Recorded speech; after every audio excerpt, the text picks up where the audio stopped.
Yeah, there's 9 machines. Well, I'm just filling up 4 of them.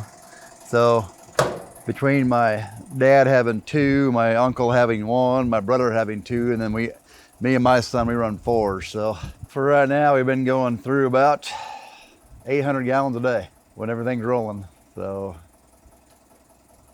it gets to be pretty expensive after a while.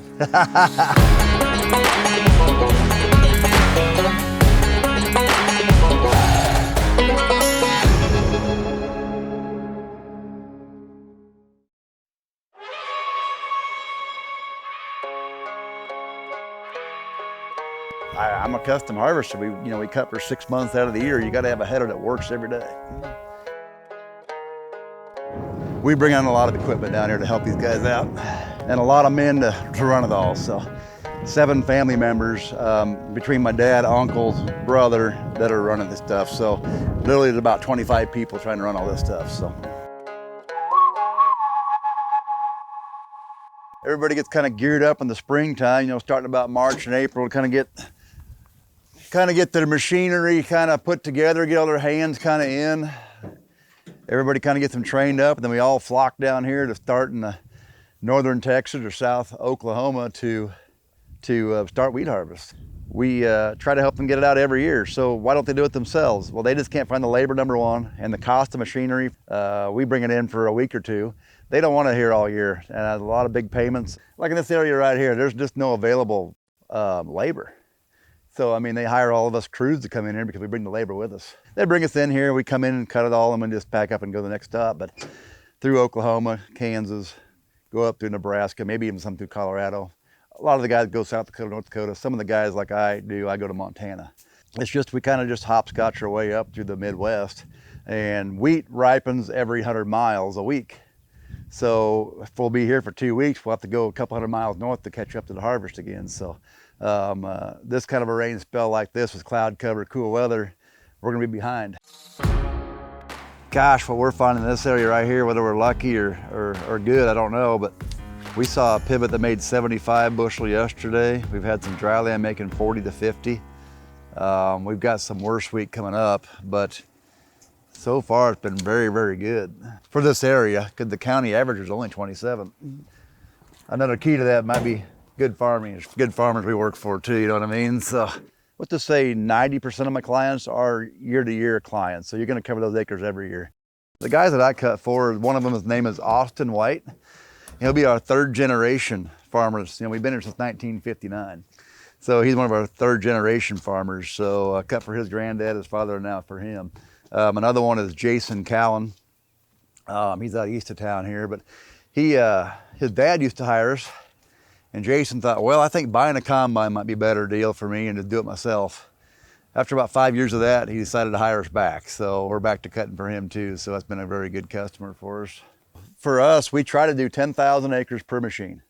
Years prior, we've done over 10,000. So we shoot for 10,000. That's a great year. To say half of it, 5,000 to 6,000 acres of that run is through these MacDon headers. I got another full antifreeze jug.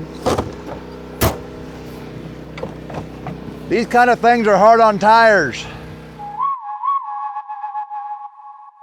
We might be able to get going here by 1, 2 o'clock. With the wind blowing today, the humidity being, wheat only dries if humidity is under 50%. That head kind of is still hard. Looking to see how it crunches. Like if it's soft, it's probably gonna be around that 15 to 16 range. This here will actually pop in your teeth. And most of your harvesters have been doing this long enough to know the feel for that wheat, if it's gonna be able to go here in a few hours or not.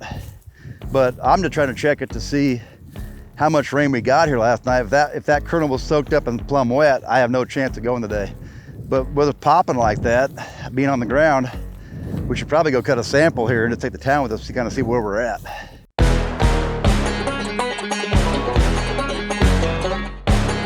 Maintenance on these headers and maintaining them, I still think they're the simplest header on the market. Easy to get to the zerks, self-explanatory where they would be at.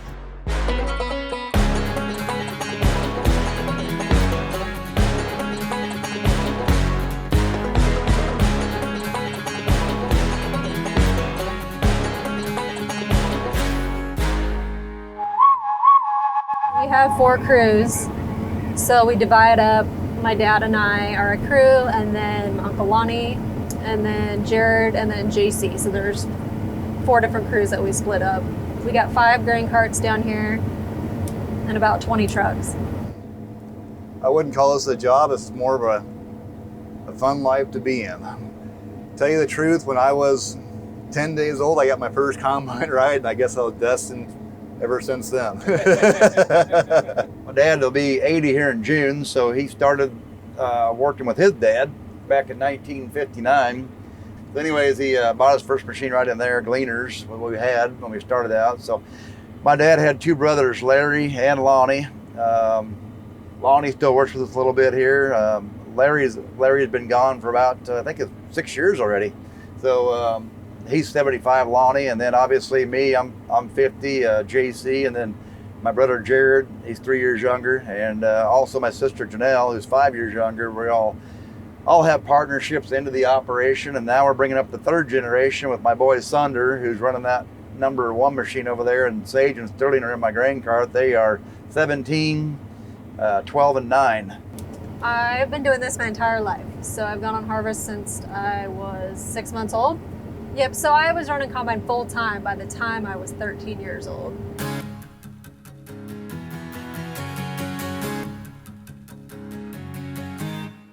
I want to say we've been running MacDon since 2014, and I feel like these headers, once you get used to them, you can't beat them. What you can do as an operator and how much the machinery can do. It's kind of a contest in a sense, a story that you can kind of make of, hey, I cut 100 acres today, or I cut 200 acres tomorrow. You know, you always got a story about that day that you had a really big day, and I think that's why we all run them, just to see how much we can cut. We all know that, you know, harvest time is go time.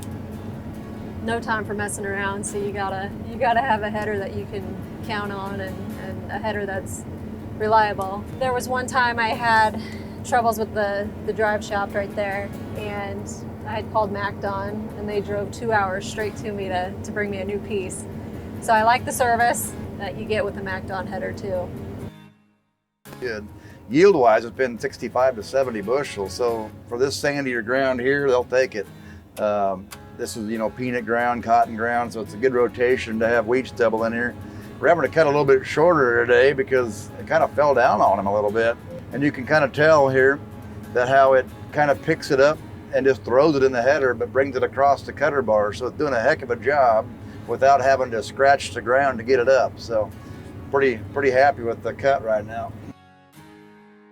But this header literally works by itself on the front of the combine. You put this feeder house down to a level and the springs do all the rest.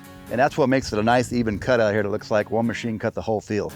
I like the spring flow where it's active. The minute you're hitting something, it's moving instead of just thinking about it like other products does. Also, the sickle sections were also longer, so you got a little faster cut. And you can really see those 2 things working very well in the condition we're in right here. I just feel like the sickle bar cuts it so evenly, and then it brings it in, and it's just a steady flow constantly. The sickle has a very fast for all crops. It does a really nice job at your speed.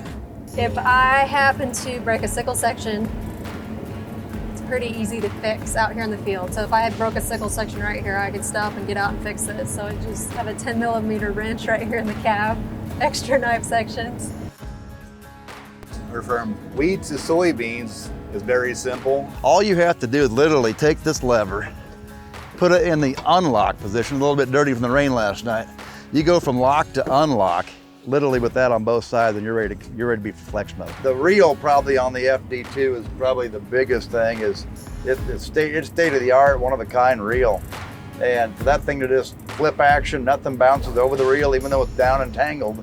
We're not seeing anything coming over the reel. It's just amazing to watch it, because I've ran other brands and it just seemed like you get a lot of wrapping, or especially in green stem soybeans, you get a lot of wrapping. You got to get out and cut them off, or whatever it is that you got to do to make it work. It's just this header here just makes it a nice clean cut.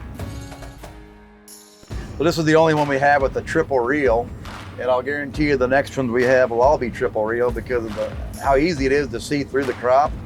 And when you use the Contour Max in the ditch, out of the ditch, over the ditch, even on a bank on the side of the field, like everybody wants to plant it dish to dish here, you can lay 15 feet, this 15 feet or 12, whatever it is, up on that bank individually, and that wheel, so if you have a 5-inch cut and you're going across the field, your bank will even be a 5-inch cut. The sickle bar to the reel relationship, so it's real close. Even when it's in flex mode, like if you're going over pivot tracks or cutting out ditches and you have it in flex, it still has that relationship where it's real close. And so it kicks it in and it keeps a steady flow, keeps it even. I would say demo it, try it out, and you'll be surprised. I was. When I went from a John Deere to a MacDon, I was unsure of it. I was like, uh-oh, what are we getting ourselves into? But quickly fell in love with it. So I would say demo it and see for yourself.